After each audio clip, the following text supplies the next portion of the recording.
Hello everyone, मैं शुभम कुमार आप सभी लोगों का स्वागत करता हूं अन अकेडमी इंद्रधनुष पर। ठीक, हमारे मॉर्निंग का क्लास 7 AM का एसएससी CHSL 2023 के लिए जो बैच चल रहा है, लक्ष्य बैच, प्रैक्टिस सेट 15 तक हो चुका है, तो प्रैक्टिस सेट 16 आज देखेंगे। टारगेट है 90 डेज में 90 पेपर करने का। इन मॉक फॉर्म है ये, loaded with previous year question. मैं अपना परिचय दे देता हूँ। मैं Shubham Kumar, SSC CGL 2021, all India rank 15। ठीक है, अन अकेडमी में देखते हैं एसएससी के इतिहास में बिगेस्ट रिजल्ट एवर रहा है। एसएससी CGL 2022 के अंदर 1000+ सिलेक्शन हुआ है, जिसमें से टॉप 50 में दो से ज़्यादा लोग, टॉप 100 में 3 से ज़्यादा लोग और टॉप 1000 से 5 से ज़्यादा लोग अन अकेडमी के रहे हैं। ये हमारे कुछ टॉपर्स आप देख सकते हैं। ठीक, आगे बढ़ते हैं। एसएससी CHSL 2023 एग्जाम के लिए अन अकेडमी आपके लिए लक्ष्य बैच लेकर आ रहा है 8 जून से। ठीक, तो आप जल्दी से जल्दी बैच में इनरोल करें। क्या क्या फीचर्स कवर किया जाएगा आप यहाँ देख सकते हैं हमारे टॉप एजुकेटर्स के द्वारा। आगे बढ़ते हैं। एसएससी CPO 2023 एग्जाम के लिए एम बैच लाया जा रहा है 8 जून से। क्या क्या कवर किया जाएगा आप देख सकते हैं हमारे टॉप एजुकेटर्स के द्वारा। अन अकेडमी के एजुकेटर्स हमेशा टॉप एजुकेटर्स के द्वारा मतलब कि आपको बैच कराया जाता है और सभी सब्जेक्ट के अलग अलग एक्सपर्ट हैं। जीएस के तो 3-3 4-4 एक्सपर्ट हैं। ठीक, आप एसएससी एग्जाम्स के लिए अन अकेडमी किन किन चीज़ों का खास ख्याल रखती है वो आप देख सकते हैं कि अन अकेडमी आपके लिए किन किन चीज़ों का खास ख्याल रखती है। ठीक, और अन अकेडमी पे एसएससी नोट्स आप कहाँ फाइंड करेंगे? 4 सिंपल स्टेप है।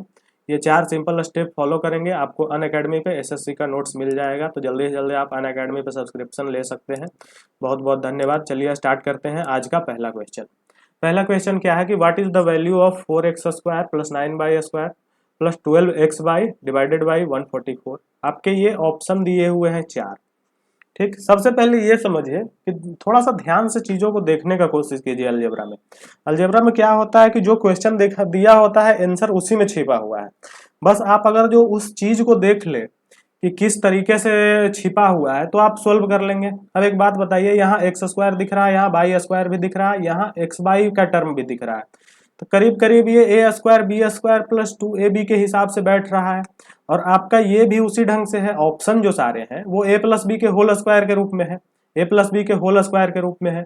तो अगर जो आप इसको कन्वर्ट करना चाहें a² plus b² plus 2ab के रूप में, तो क्या आप इसे कन्वर्ट नहीं कर सकते हैं? देखिए हम कन्वर्ट करके देखते हैं तो क्या हो जाएगा। 4x² divided by 144 plus 9y² divided by 144 plus 12xy divided by 144। ठीक, इसको अलग कर लिया। एक बात बताइए, 4 से काटिए इसको तो 4 तिया 12 और 24, 4 तिया 12 2 14, 4 तिया 12 2 14 24, तो 4 छक्का 24। ठीक, 9 से इसको काटिए तो 9 इकाई 9, 5 बचेगा, 9 छक्का 54 और 12 से काटिए तो ये 12। तो ये हमारा क्या आ गया, x² बटा 36 प्लस y² बटा 16 प्लस xy बटा 12। यहाँ तक किसी को कोई डाउट नहीं होना चाहिए, बहुत प्यार से बता रहा हूँ। अब देखिए इसको, अगर जो आप टर्म को देखिए तो ये कितना हो रहा है, x बटा 6 का होल स्क्वायर। ठीक, प्लस ये कितना हो जाएगा, y बटा 4 का होल स्क्वायर। अब इसके according a² plus b² plus 2ab अगर जो आप लेना चाहिए तो ये कितना होगा, 2 इंटू x/6 इंटू y/4। हमारा ये वाला टर्म कितना है, xy डिवाइडेड बाई 12। इसको अगर जो देखें तो ये कितना है, xy और ये 24, ये 2 से काट देंगे तो ये xy बटा 12 ही बचेगा, मतलब यही टर्म आ गया ये। तो अब आप इसको a मान ले, इसको b मान ले, तो ये कितना हो जाएगा, a² plus b² plus 2ab। तो ये कितना हो जाएगा, a प्लस b का होल स्क्वायर। ऑप्शन से मिला लीजिए कौन सा है, ऑप्शन डी आंसर। ठीक, किसी को कोई डाउट नहीं होना चाहिए, बहुत आराम से लेके चल रहा हूं मैं। ठीक है, सेकंड नंबर प्रश्न पे बढ़ते हैं। सेकंड नंबर क्वेश्चन क्या बोल रहा है कि the ratio of income of Jitendra and Narendra is 4:7 and the ratio of their expenditure is 6:5 respectively. If Jitendra saves Rs 400 out of 2800 income, then find the saving of Narendra. देखिए क्वेश्चन में बाइलिंगुअल रख रहा हूँ आप लोगों के लिए, आपको जो भी लैंग्वेज पसंद आए आप उसमें क्वेश्चन पढ़ सकते हैं। मैं कभी इंग्लिश पढ़ देता हूँ, कभी हिंदी पढ़ देता हूँ। ठीक है, तो बोल रहा है कि जितेंद्र और नरेंद्र की आय का अनुपात। जितेंद्र और नरेंद्र दो लोग हैं, इनका जो इनकम का रेशियो है वो 4:7 है। ठीक, यहाँ तक किसी को कोई डाउट नहीं होना चाहिए। और बोल रहा है उनके व्यय का अनुपात। मतलब एक्सपेंडिचर का जो रेशियो है वो दिया हुआ है 6:5। ठीक, जितेंद्र और नरेंद्र के। बोल रहा है कि जितेंद्र 2800 रुपये की आय में 400 रुपये की बचत करता है। तो एक बात बताइए, जितेंद्र की इनकम क्या हो गई? 2800 दिया हुआ है और सेविंग 400 रुपये की है, सेविंग 400 रुपये के। तो इसका एक्सपेंडिचर कितने का हो गया? 2800 माइनस 400 बराबर 2400। यहां तक क्लियर होगा?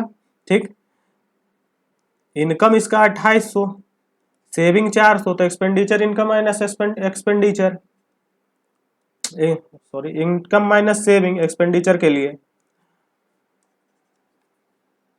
एक मिनट, तो इनकम माइनस सेविंग 2800 माइनस 400 बराबर 2400। अब बताइए, बोल रहा है कि नरेंद्र की बचत ज्ञात कीजिए। एक बात बताइए, अगर जो नरेंद्र का इनकम और नरेंद्र का एक्सपेंडिचर पता लग जाए तो इसका बचत पता लग जाएगा। नरेंद्र के इनकम कैसे पता लगेगा? क्योंकि आपको जितेंद्र का इनकम पता है 2800, अब जितेंद्र का इनकम आपको पता है 4 पार्ट है, तो यहाँ से नरेंद्र का इनकम निकाल लीजिए। तो ये 2800, 4 पार्ट बराबर 2800, तो 1 पार्ट बराबर 2800/4। तो नरेंद्र का इनकम कितना है? 7 पार्ट, तो ये कितना हो जाएगा? 4 7 28, तो 7 7 4900। नरेंद्र का इनकम क्या आ गया? 4900। अब नरेंद्र का एक्सपेंडिचर निकाल लेंगे। कैसे? क्योंकि जितेंद्र का एक्सपेंडिचर हमको पता है 2400, तो 6 पार्ट है इसका एक्सपेंडिचर, तो 2400/6 इंटू 5, तो 6 चौके 2400, 4 पचे 2000। तो नरेंद्र का इनकम आ गया 4900, एक्सपेंडिचर आ गया 2000। पूछ रहा है आपका नरेंद्र का सेविंग, तो सेविंग क्या होगा? इनकम माइनस एक्सपेंडिचर बराबर 4900 माइनस 2000 बराबर कितना आ गया? 2900। Option A. किसी को कोई डाउट है यहाँ तक? ठीक है, आगे बढ़ते हैं तीसरा नंबर प्रश्न पे। तीसरा नंबर देखिए, एलिगेशन का प्रश्न है, बढ़िया प्रश्न है। बोल क्या रहा है कि एक दूध व्यापारी 50 रुपये प्रति लीटर की दर से 30 लीटर दूध खरीदता है। ठीक, उसमें 20 लीटर पानी मिलाता है। पानी मुक्त है, पानी मुक्त पहले बता दे रहा है। ठीक, तो यदि वह मिश्रण को 48 रुपये प्रति लीटर की दर से बेचता है तो लाभ प्रतिशत क्या है? मिश्रण को ये किस रेट से बेच रहा है? 48 रुपये पर लीटर। ठीक, हमने एलिगेशन का कंसेप्ट पढ़ा है। दूध का मात्रा कितना है? 30 लीटर दूध है और इसका रेट क्या है? 50 रुपये प्रति लीटर के हिसाब से। पानी की मात्रा क्या है? 20 लीटर पानी है और इसका रेट क्या है? 0 रुपये पर लीटर।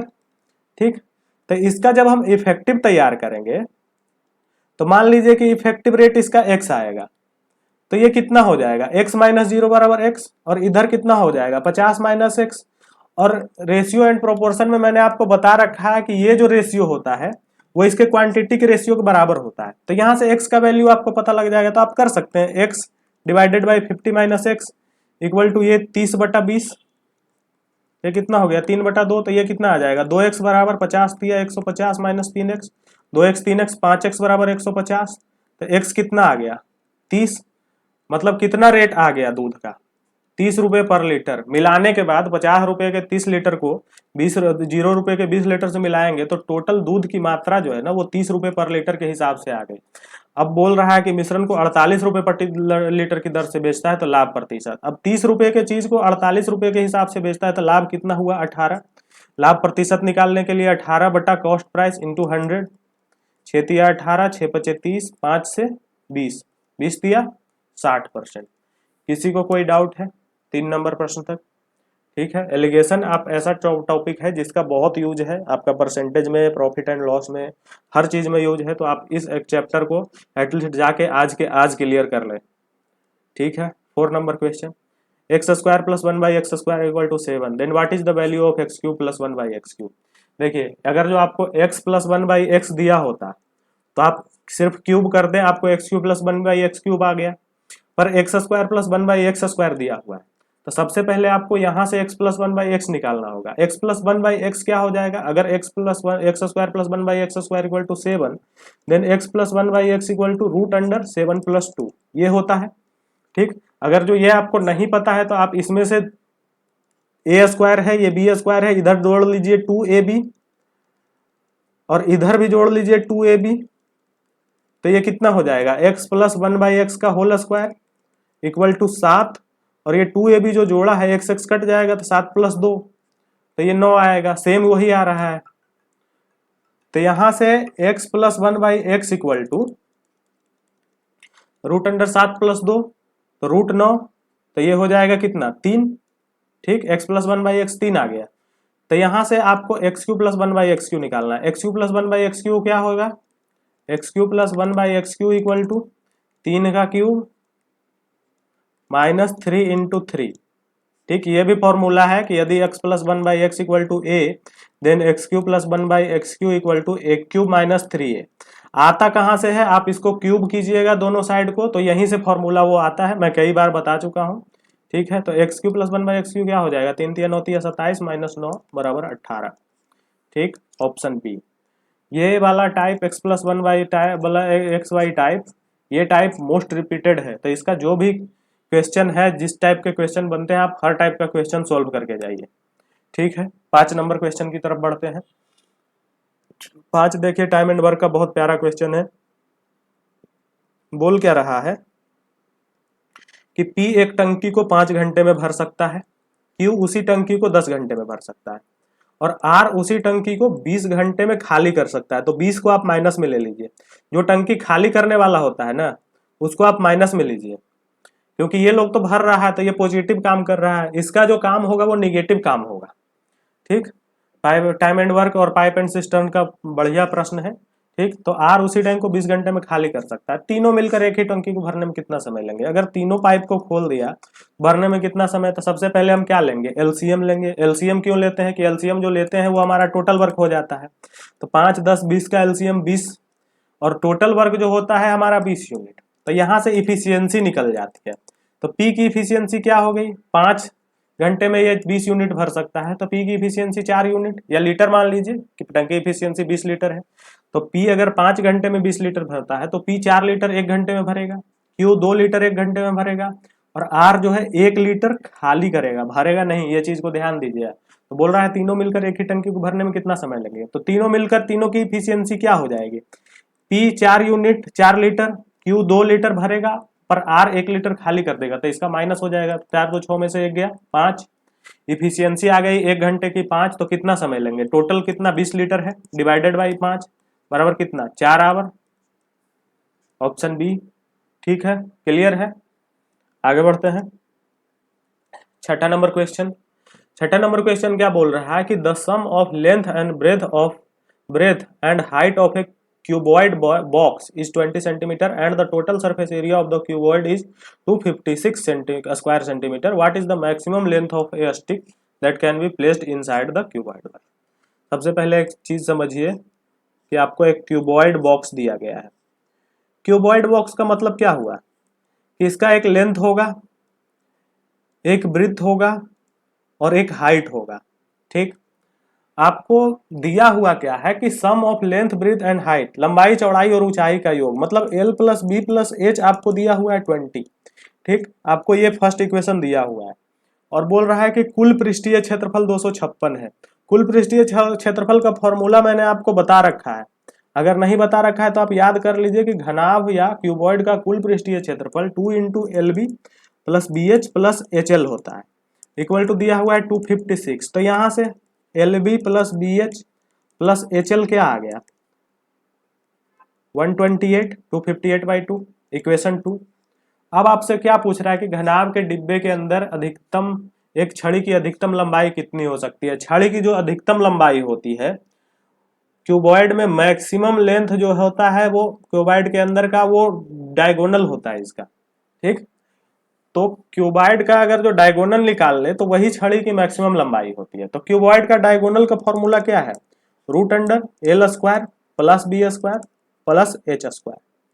ठीक, तो आप एक बात बताइए, आपको एल बी एच पता है, L B plus B H plus H L पता है, तो क्या आप A plus B plus C का होल स्क्वायर वाला फॉर्मूला नहीं लगा सकते हैं। आप इसको 1 को क्यूब दोनों स्क्वायर तरफ से स्क्वायर कर दीजिए, तो L plus B plus H का होल स्क्वायर क्या हो जाएगा, L square plus B square plus H square plus 2 into L B plus B H plus H L equal to 20 का स्क्वायर 400।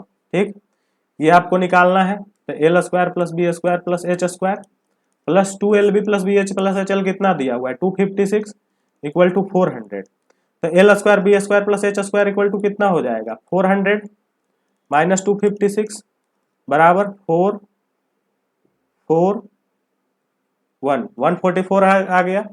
अब एक बात बताइए, इसका डायगोनल क्या हो जाएगा, रूट अंडर 144, तो ये 12 सेंटीमीटर।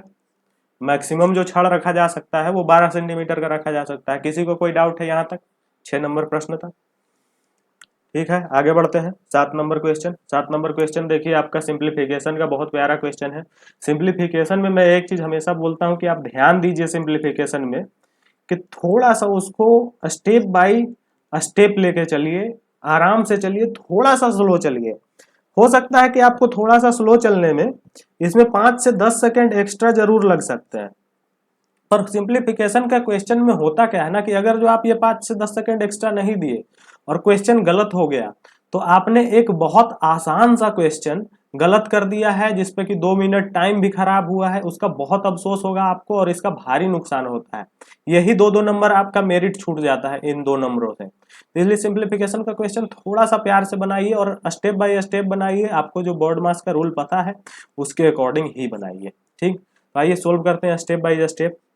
तो ये 25% ऑफ 720, आप इसको कर सकते हैं। 25% मतलब 1/4, तो 720 का 1/4 कितना हो जाएगा, 180। तो ये कितना हो गया, 180 plus 57 divided by 90, 19 into 1/3 of.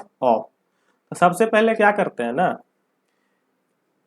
इधर देखिए ये डिवीजन है, तो मल्टीप्लाई से पहले डिवीजन कर सकते हैं और इधर ऑफ वाला काम कर सकते हैं। ठीक है, तो 19 से 57 को भाग दे दीजिए, तो ये कितना हो जाएगा या फिर इसको एक स्टेप में कर देते हैं। इसको क्या कर सकते हैं, 57 डिवीजन है तो इसको क्या करेंगे, मल्टीप्लाई 1/19। ठीक, ये कितना हो जाएगा, 1/3। ऑफ को कितना इंटू लिख सकते हैं, 100/11 इंटू 33/25 माइनस ये 15% ऑफ 300 कितना हो जाएगा, 300 का 15%, 10% 30, 5% 15, तो ये 45 हो गया। ठीक, अब इसको सोल्व कर लीजिए। 11 से ये कट गया 3 बार में 33, 3 से ये 3 कट गया, 25 चौके 100। ठीक, और ये 19 तिया 57, तो ये क्या बचा हमारे पास, 180 प्लस इधर कितना बचा, नीचे कुछ नहीं बचा, ऊपर 3 गुना 4 तो मतलब 12 माइनस 45। तो 180 12 192 माइनस 45, ये कितना हो गया, 147। किसी को कोई डाउट, ऑप्शन डी। ठीक है, थोड़ा सा प्यार से चलिए ना, स्टेप बाय स्टेप चलिए, इजीली होगा। आगे बढ़ते हैं। 8 नंबर क्वेश्चन। एक्स वाई और जेड 3 समबाहु त्रिभुज हैं। 3 आपको इक्विलैटरल ट्रायंगल दिया हुआ है, एक्स वाई जेड 3 अलग अलग इक्विलैटरल ट्रायंगल है। बोल क्या रहा है कि एक्स और वाई के क्षेत्रफल का योग जेड के क्षेत्रफल के बराबर है।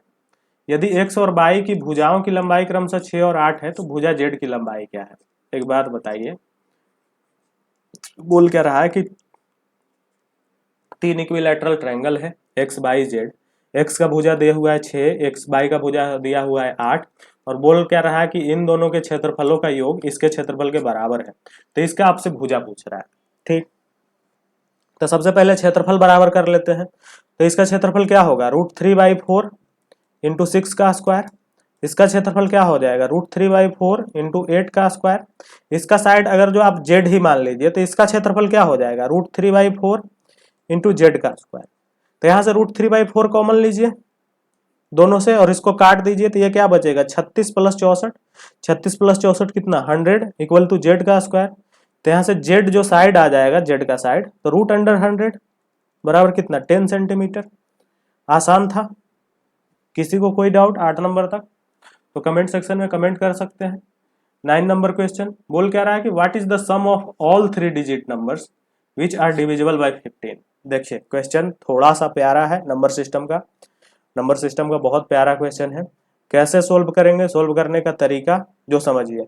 सबसे पहले क्या बोल रहा है कि sum of all 3 digit number which are divisible by 15। सबसे पहले तो आप ये समझिए कि 3 डिजिट नंबर कहाँ से शुरू होता है, 100 से, और ये कहाँ तक जाता है, 999 तक, क्योंकि 1000 हो जाएगा 4 डिजिट का, और यहाँ से 99 हो जाएगा 2 डिजिट का। तो 3 डिजिट नंबर जो है एग्जिस्ट करते हैं 100 से लेकर 999 तक। ये तो क्लियर है। ठीक है, जिसका बन जाता है ऑप्शन एक बार कमेंट में कीजिए।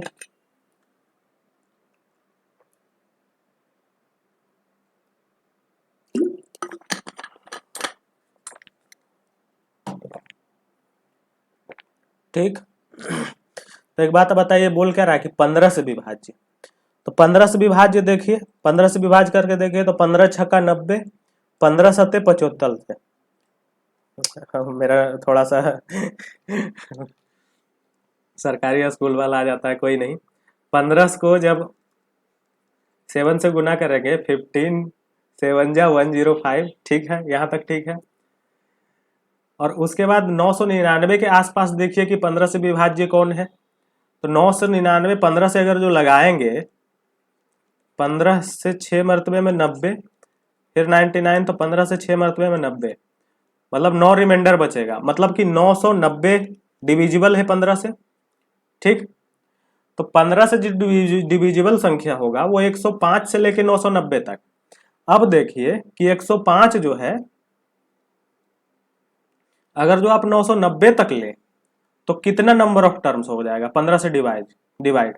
तो 15 से ये 990 कितना बार में कटता है, 15 छक 90 और 15 छक 90, मतलब अगर जो 0 से लेके 990 तक रहता तो 66 टर्म्स होता। बट ये 105 से है, तो 105 से पहले 15 छक्का 90, 6 टर्म जो है वो मिसिंग है, 6 टर्म इस सीरीज में नहीं आ रहा है। तो मतलब टोटल नंबर ऑफ टर्म्स कितना हो गया, 66 माइनस 6 बराबर 60। थोड़ा सा ध्यान से समझ लीजिएगा, जैसे अगर जो 0 से लेके 990 तक बोलता कि 15 से कितने विभाज्य है, तो 15 से डायरेक्ट लास्ट टर्म को डिवाइड करते वो इतना टर्म हो जाता। पर चूंकि 105 से है तो इसके पहले जो 6 टर्म है 15 छक्का 90 तक, वो तो इसमें नहीं आएंगे ना। टोटल नंबर ऑफ टर्म कितना हो गया, 60। अब बताइए कि ये एक एपी हो गया, 105 से 120 होगा, 135 होगा, इस ढंग से ये टोटल 990 तक। तो सम ऑफ एपी हमको निकालना है। Sum of AP N term equal to क्या होता है, n/2 into first term plus last term, ठीक। तो ये कितना हो जाएगा, n कितना आ गया हमारा 60/2, फर्स्ट टर्म कितना है 105, लास्ट टर्म कितना है 990, तो ये कितना हो जाएगा 30 इंटू 9 1 1095, 1095 को 30 से गुना कीजिए, 5 तिया 15, 9 तिया 27, 1 28, 1 तिया 3, ठीक, 32,850, ऑप्शन सी। सबको समझ में आ गया होगा, अगर नहीं समझ में आया एक बार रिपीट कर लीजिए वीडियो। कंसेप्ट यही है, आपको एपी वाला कंसेप्ट अर्थमेटिक प्रोग्रेशन समांतर श्रेणी पता होगा, समांतर श्रेणी का एन टर्म का योग आपको पता होगा, एपी के एन टर्म का योग, ठीक। आगे बढ़ते हैं। 10 नंबर क्वेश्चन बोल क्या रहा है कि यदि वृत्त की त्रिज्या 42 सेंटीमीटर है और चाप द्वारा केंद्र पर बनाया गया कोण 150 डिग्री है, तो संगत चाप की लंबाई क्या है। एक वृत्त बोल रहा है, वृत्त की त्रिज्या 42 सेंटीमीटर बोल रहा है और चाप द्वारा बनाया गया कोण केंद्र पर 150 डिग्री बोल रहा है। मतलब अगर जो हम ये चाप, ठीक, चाप ये तो जीवा हो गया, चाप ये हो गया। अगर हम चाप ABC लेते हैं तो ABC के द्वारा बनाया गया केंद्र पर कोण कितना बोल रहा है 150 डिग्री, ठीक। यहां तक किसी को कोई डाउट। तो संगत चाप की लंबाई क्या है, संगत चाप की लंबाई मतलब आपसे ये लंबाई पूछ रहा है, ठीक। ये जीवा मैंने बेकार में पार्ट में कर दिया है।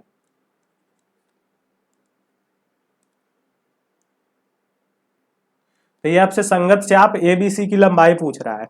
चाप की लंबाई जैसे देखिए, इसका फॉर्मूला होता है θ/360 गुने 2πr, जहां पे थीटा क्या है, एंगल सबटेंडेड बाई आर्क, ठीक। आर्क के द्वारा जो सेंटर पर एंगल सबटेंड किया गया वो है थीटा, ठीक। आता कैसे है एक बात बताइए, अगर जो ये पूरा सर्कल पूरा सेंटर का केंद्र का एंगल ले तो ये कितना डिग्री होता है 360 डिग्री।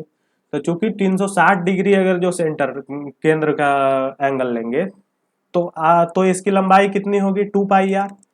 तो इसलिए 1 डिग्री पर 2πr/2 360, तो इसलिए थीटा डिग्री का अगर जो कोण बना रहा है तो 2πr/360 इंटू थीटा, मतलब क्या हुआ, यही वैसा फॉर्मूला आता है θ/360 इंटू 2πr। तो चाप की लंबाई कर लीजिए, थीटा कितना है 150, 360 इंटू 2 गुना 22/7 गुना त्रिज्या कितना है 42, इसको काटिए 3 पचे 15, 3 से 12 तिया 36, ठीक, 6 दूना 12, 6 सते 42, 7 से 60 कट गया, 2 से 2 कट गया, तो ये कितना हो गया, 22 पचे 110, 110 सेंटीमीटर। ऑप्शन सी क्लियर है 10 नंबर प्रश्न तक। आगे बढ़ते हैं 11 नंबर क्वेश्चन। 11 नंबर क्वेश्चन क्या बोल रहा है कि a discount of 20% on an article A is equal to the discount of 15% on the article B. What is the ratio of market price of article A and B? सबसे पहले ये समझिए आप इस क्वेश्चन में कि जो जो जो हम डिस्काउंट या छूट देते हैं, डिस्काउंट या छूट देते हैं, वो हमेशा मार्क प्राइस पे देते हैं। मार्क प्राइस वस्तु के अंकित मूल्य पर ही छूट मिलता है, ना कि कॉस्ट प्राइस या सेलिंग प्राइस पे मिलता है, मार्क प्राइस पे ही छूट मिलता है। तो बोल के अगर जो आप ए का मार्क प्राइस x मान ले और बी का मार्क प्राइस y मान ले, तो बोल क्या रहा है कि ए पर 20% की छूट, मतलब x पर 20% की छूट, 20% का फ्रैक्शन 1/5 इक्वल टू बी पर 15% की छूट। तो बी का रेट कितना है, y मार्क प्राइस, तो इस पे 15% की छूट, 15% का फ्रैक्शन 3/20 बराबर है। तो ए और बी के अंकित मूल्य का अनुपात क्या है, तो यहां से हम x और y का रेशियो निकाल लेंगे, वही होगा ए और बी के अंकित मूल्य। तो यहाँ 5 चौके 20, तो x बटा बाई क्या हो गया, 3:4, ठीक, ऑप्शन ठीक है, सही है। तो ये हमारा आज का क्लास हो गया। फिर मिलते हैं 10 PM पे रात में CGL के रणनीति बैच के साथ। ये दोनों बैच मेरा साथ साथ चल रहा है, CHSL का 7 AM पे और CGL का 10 PM पे। इस दोनों टाइम पे मैं आता हूँ ये वीडियो लेके लाइव, ठीक। तो आप हमसे जुड़िए, और ये जो PDF होता है आप हमारे टेलीग्राम चैनल रैंकर्स मैथ को ज्वाइन कर लीजिए और इसको ज्वाइन कीजिए। इस पे अपडेट, चैनल से रिलेटेड अपडेट और आपको PDF मिलता रहेगा, तो आप इस चैनल को जरूर ज्वाइन कर लीजिए टेलीग्राम पे। चलिए, बहुत बहुत धन्यवाद। जय हिंद।